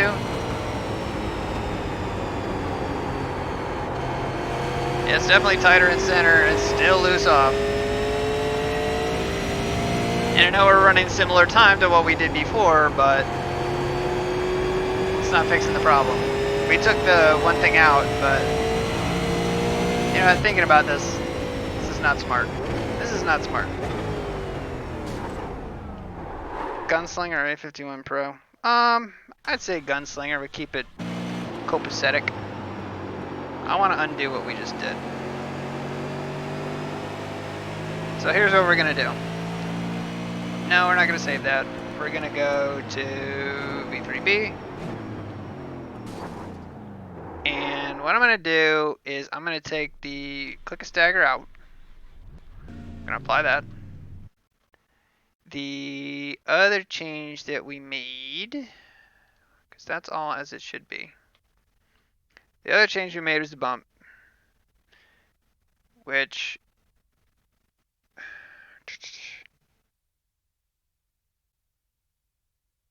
I won't mess with that. Preload right now is -10.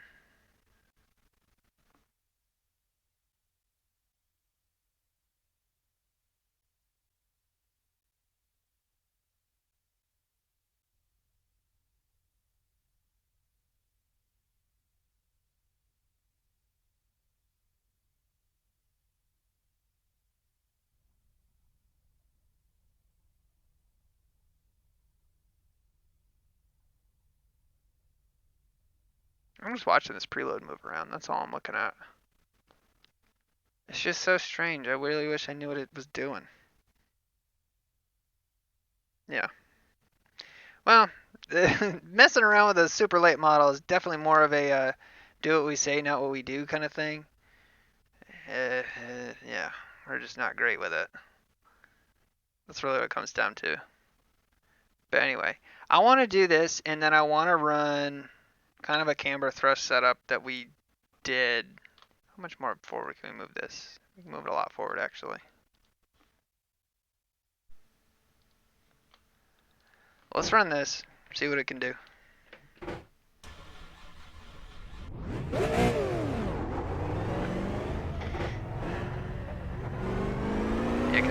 This has the clicker front stagger in it. Moving it forward. Oh yeah, sure. We know that. But if we do the other stuff that we used to do with the other camber thrust, like maxing out the rear springs and stuff, hopefully it will balance itself out. The other thing that we need to pay attention to is the track is getting rubbered up. You can look in there and you can see it.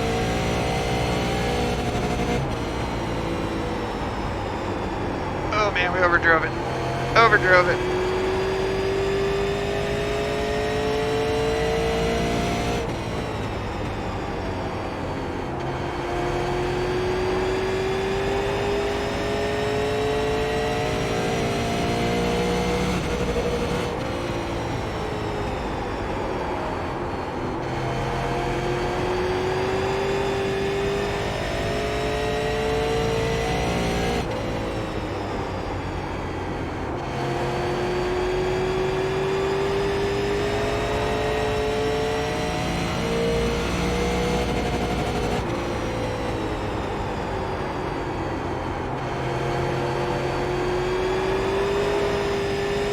I mean, we want it to be just a little bit loose out of the corner. So, I mean, when you're hearing wheel spin, that's not a bad thing. We need it to be a little loose.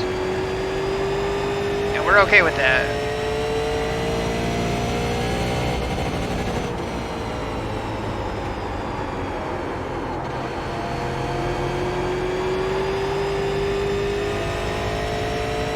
Like, honestly, this feels a little bit more even keeled. It definitely feels tighter in the center, which is going to be that way.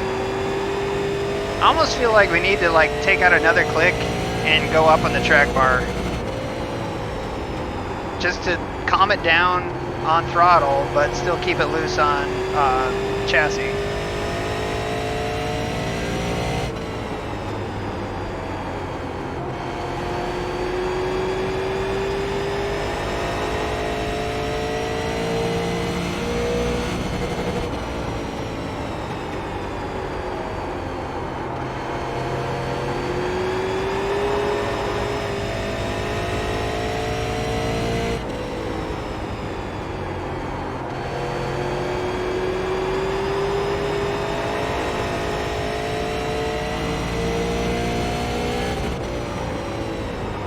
Personally, I like this change.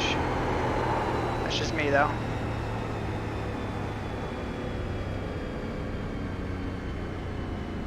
Well, I mean, they've been somewhat competitive in the other series that we've run when I just kind of threw one together as best I knew how. Because I think what I did for those is that basically I just took, well, let's say the progress where we're at. Because honestly, this doesn't feel bad. This feels just fine. And I think it'll probably build better with less stagger. So let's go to the garage. We're going to save this as, let's just say this is 4. Since we only have 10 minutes left, we'll go and we'll make our normal one that we used to do. So what we're going to do, we're going to take all these down. right? So you're going to take all those down. We're going to go minimum bump. And then maximum rebound. We got the camber and caster in there. And for the back, we're going to crank up the springs.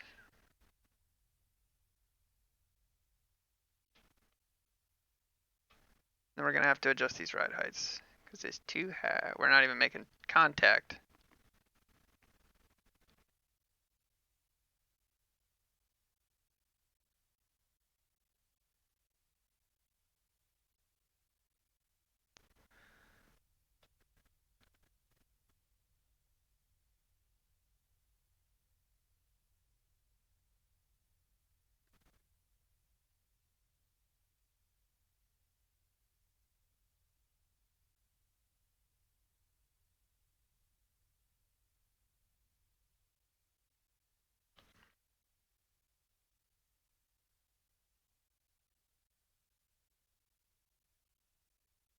There we go. Starting to make contact now. But we want to get this down. Down, down.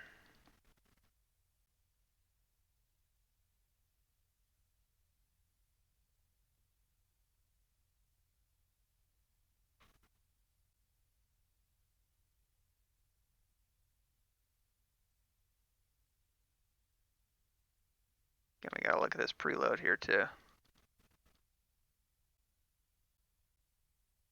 Again, this is just a balancing act more than anything.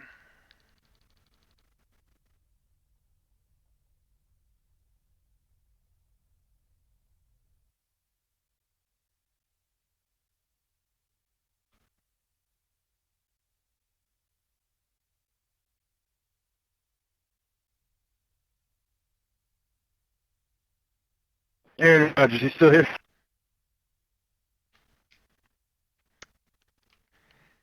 Yes, sir. Just mucking around in the garage. So you're double dipping tomorrow? You're running these guys and the supers? Yeah, we'll see how well that can go, but that's the plan. That's going to be a big change getting in that car away. Oh yeah. Be like Tony Stewart the year he went down to Indy and got in the cup car and spun it out in the first corner. Yeah, exactly. Bummer is you can't talk to people in the garage. That's what sucks. Do they allow you tires in that other gig? That I don't know. Alright, let me see if there's any other adjustments that we need to make here. Usually we gotta mess around with this track bar. We gotta like ground that thing out. We'll set this to 10.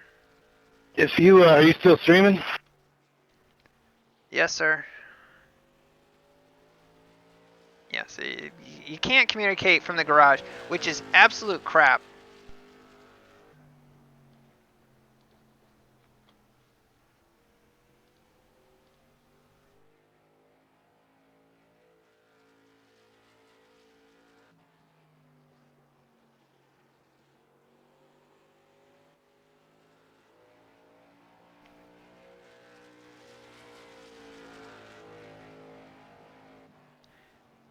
Alright, so our cross weight now is 60%. And our nose weight's 51. Our preload's pretty acceptable.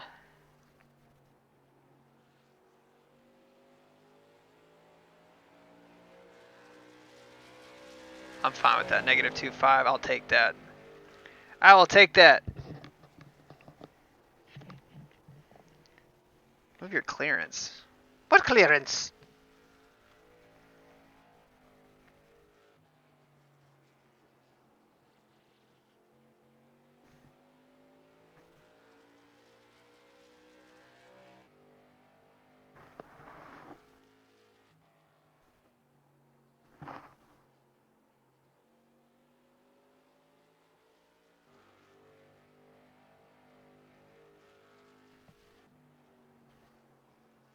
Oh, just make it 0. Okay.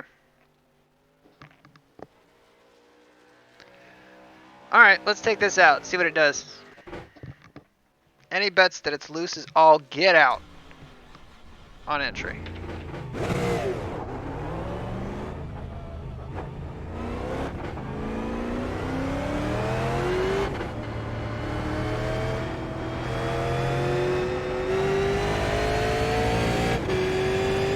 Watch, we go out, we light up the track 5/10 faster. It won't be that way.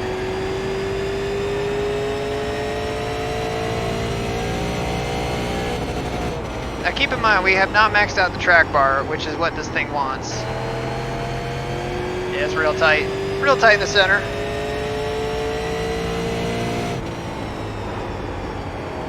The other thing is, compared to what we normally would do, this thing just does not have nearly the stagger in it from the factory setup. And that's the other thing that we didn't actually change.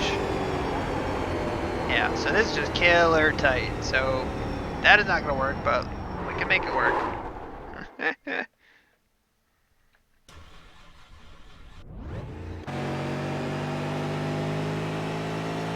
Yeah, honestly, it wasn't loose. The track bar and stagger and then ballast. Yeah. So let's do this. Let's add the stagger back in. And we're going to make a big swing up here. We're just going to go 15. Because these are on the bottom right now. So we've got plenty of stuff to mess with. And that's going to tighten up the entry a lot. That's the only problem. We might be able to get that out with stagger, but we'll see. Time's running short. We only have a minute.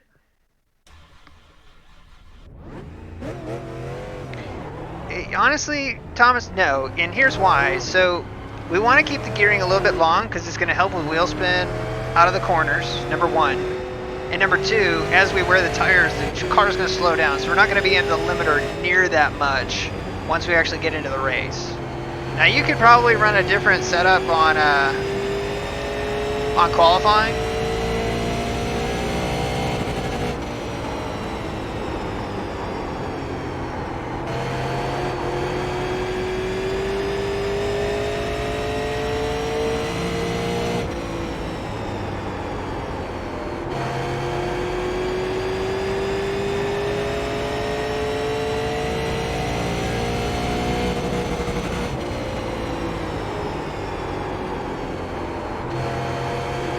It's really tight in the center of 3 and 4, or 1 and 2, but honestly, it's pretty tame off. Just tight in the center. I mean, really, that's all it is. It's a little bit tight entry to center, but the exit's really nice. Right there, you can see it kind of pick up the track. But it's nice and planted on exit.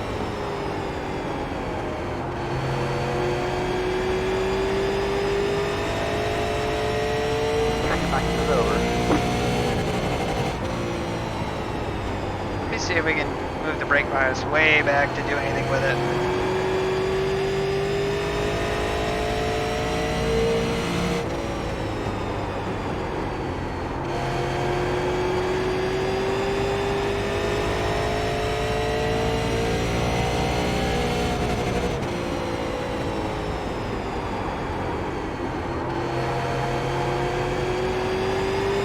Honestly, it's not bad.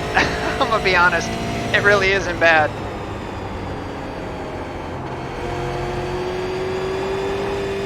That was my fault. That was my fault. Got a little bit too aggressive there.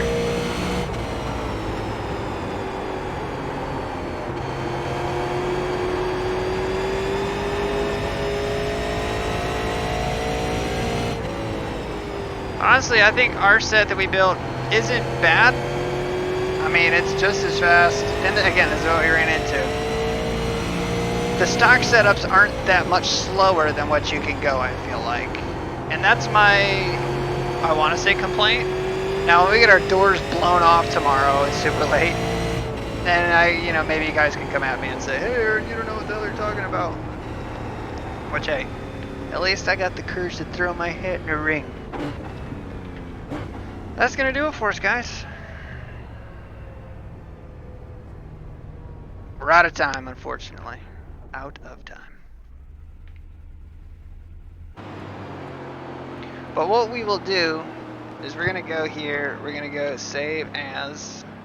There's going to be 5. And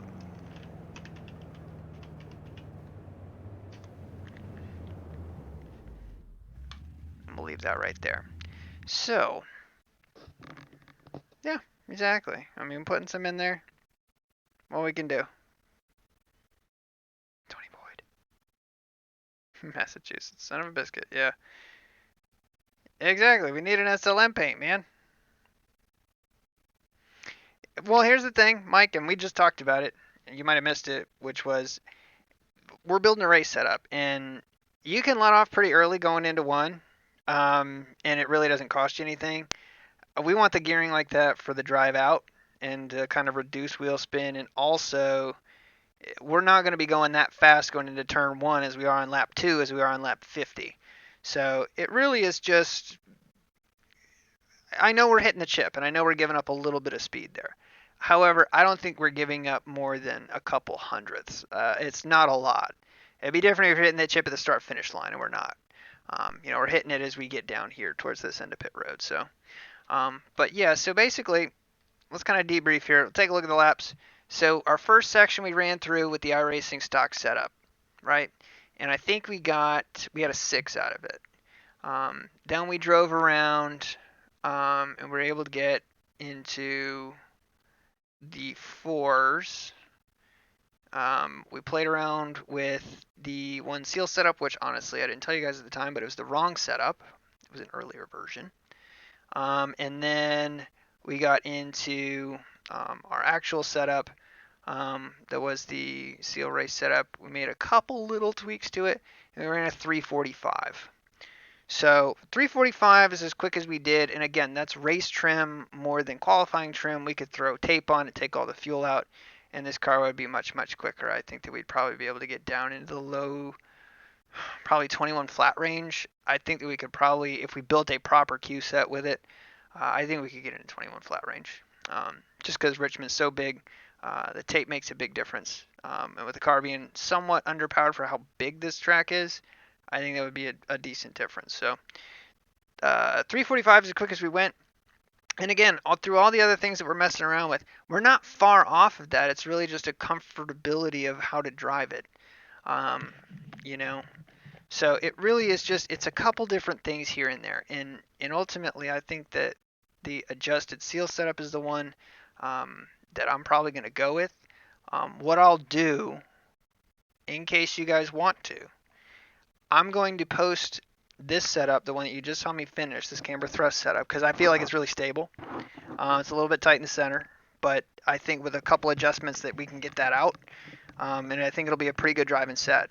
So what I'll do is I will post that in the Discord. Link to the Discord is in the description of the video. It'll be under setups, so we'll do that. If you guys want to run the podium race, please feel free. You can sign up for single race registration. I think it's $5. Try and do that tonight if you're going to try and do that, or do that tomorrow morning, and that way the guys at Podium aren't going crazy. But you can go to their website and everything. They did a great job hosting the Replacements 100. They did such a good job. It was a great broadcast. They did an amazing coverage of it, and it was a pretty good racing to begin with. So I'm super proud of those guys. They did such a good job. I know it was a huge deal for them. Guys, please congratulate them. They do some of the best hosting and broadcasting, I think, in terms of the oval world that's around. Yeah, it's really hard to rival what they've got in terms of production value. The commentating is really good. They did such a good job tossing around from turn 1 to turn 2, from turn 1 and 2 down to 3 and 4, and then Pike helping them out against the front stretch. It was a really good broadcast. It really reminded me of something you'd hear on MRN, But I hope you guys really will give them a shot, give them a chance, and either way, if open racing is not for you, they still have slots open in the super late or in the late model division. It's a fixed setup. They run it just like the Cars Tour, so you don't take tires, you don't take fuel, and it's really good competition. I'd say the caliber of competition isn't what it was last year, but you still got guys in there that are really quick. Lane Riggs was driving in there last week. He ended up winning the race. Christian Peterson had to start from the back, but he drove all his way up to 5th. He's the defending champion on there, and he's definitely a very fast guy. So thank you guys again so much for watching. I hope you guys enjoyed it. I know it's kind of a different video, and it's a little bit boring compared to running door handle to door handle, number to number with guys and racing and all that stuff. But this is kind of the unsexy side of open racing that It really just takes so much time and so much patience and so much willingness to explore, to really dial these things in per track. Like we can take a camber thrust setup in the late model and we can make a couple tweaks here and there and adjust it to really run everywhere. But it's not perfect. It's really a Swiss Army knife, and that's what I like the most about it. And also the staying power of the setup. It seems to last really well. So, but again, I hope you guys enjoyed it. If you did, leave me a thumbs up. Like the video, it helps me out a bunch. If you want to check out other iRacing stuff, and you like that kind of thing, that's all we do around here, really. So hit the subscribe button, hit the bell, and get notifications when we go live and hang out with everybody in the chat. So thank you guys again so much for watching. We'll see you guys tomorrow night when we run cars late model and then super late model. Hopefully that goes without a hitch. So wish us luck. Thank you guys again, and until the next time, take care.